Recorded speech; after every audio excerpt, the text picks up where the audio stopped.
चाहते हैं। हरियाणा में खर्ची पर्ची को लेकर के जो चाहे मुख्यमंत्री नायब सैनी हो, चाहे प्रधानमंत्री नरेंद्र मोदी हो, जो पर्ची खर्ची को लेकर के बात कर रहे हैं, कहीं ना कहीं वो बीजेपी की सरकार में भी चल रही है। लगातार माहौल चुनावी जो है गरमा रहा है, दिलचस्प होता जा रहा है। कहीं ना कहीं जो व्यापारी लोग हैं उनसे बात करेंगे।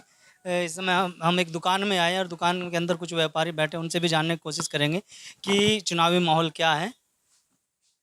भाई साहब राम राम।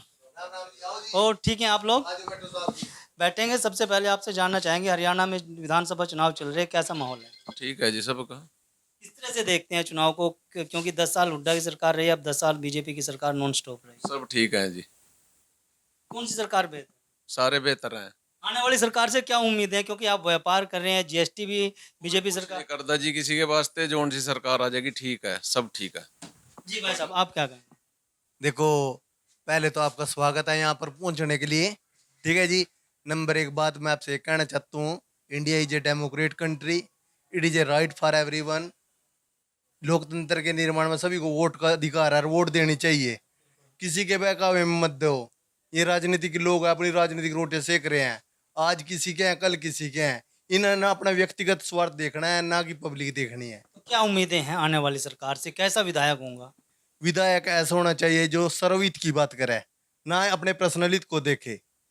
ठीक है ना सर, ये है मेरा ये मानना है। भाई खट्टर साहब भी रहे हैं 9.5 साल, अब 6 महीने से मुख्यमंत्री कुर्सी पर नायब सैनी बैठे हैं, उससे पहले भूपिंदर सिंह हुड्डा रहे हैं।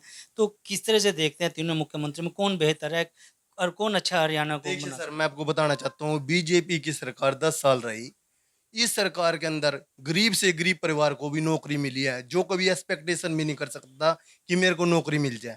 जो पढ़ने में इंटेलिजेंट था, गरीब भी उसके पास थी, वो इंटेलिजेंसी के दम पर नौकरी उसने प्राप्त किया है। उसके लिए तो परमात्मा का रूप उदाहरण है। ठीक है, कांग्रेस से पहले कांग्रेस की सरकार थी, लोग पैसे देकर लगा कर रहे थे। इस सरकार में एक क्रांति होती, this is the revolution in this government in BJP in Haryana. है?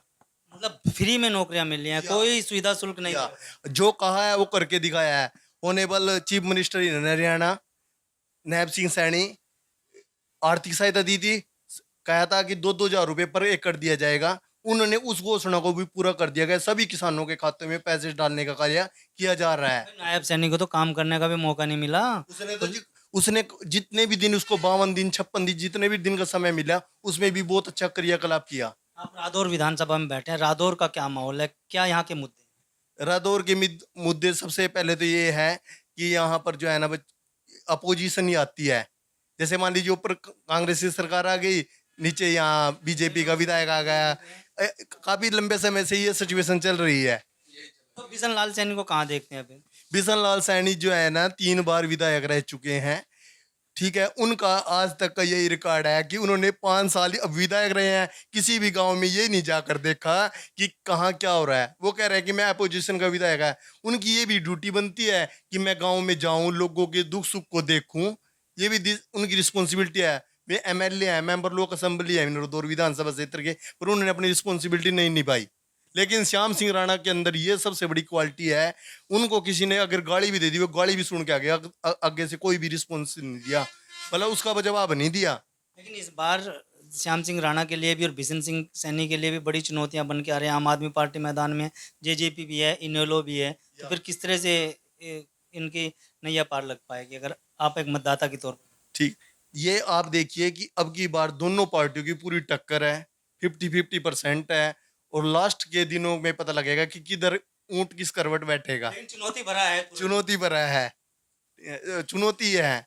आप देखिए जी, चुनौती क्या है, रोजगार की समस्या। बीजेपी सरकार का ये भी ड्रॉबैक, बीजेपी सरकार का आप ये भी ड्रॉबैक देखोगे कि हमारे देश की जनसंख्या ज्यादा है, ठीक है, रोजगार के अवसर नहीं है, और सरकार सभी को रोजगार उपलब्ध नहीं करा सकती। ये हमारे देश का दुर्भाग्य है कि हमारे जो विद्यार्थी हैं, after +2 if there parents are able to go to for the higher study in foreign, तो ये विदेशों में जा रहे हैं। There is no employees in here, यहाँ पर रोजगार नहीं है, तभी तो विदेश जा रहे हैं। आप देखिए कि हमारे एरिया के गांव खाली हो गए हैं। सरकार से उम्मीदें हैं कि इस बार जो रोजगार देगा, जो विदेशों में लोग जा रहे हैं हरियाणा से, वो रोक पाएंगे? ऐसा नहीं हो सकता sir ji, it is not possible for this. You can see there is the population in India, in our states is more and more. Progress कर रहा है हरियाणा, क्योंकि विदेशों में भी जाना का एक शौक बन गया है या एक रोजगार के तौर पर लोग देख रहे हैं एनआरआई?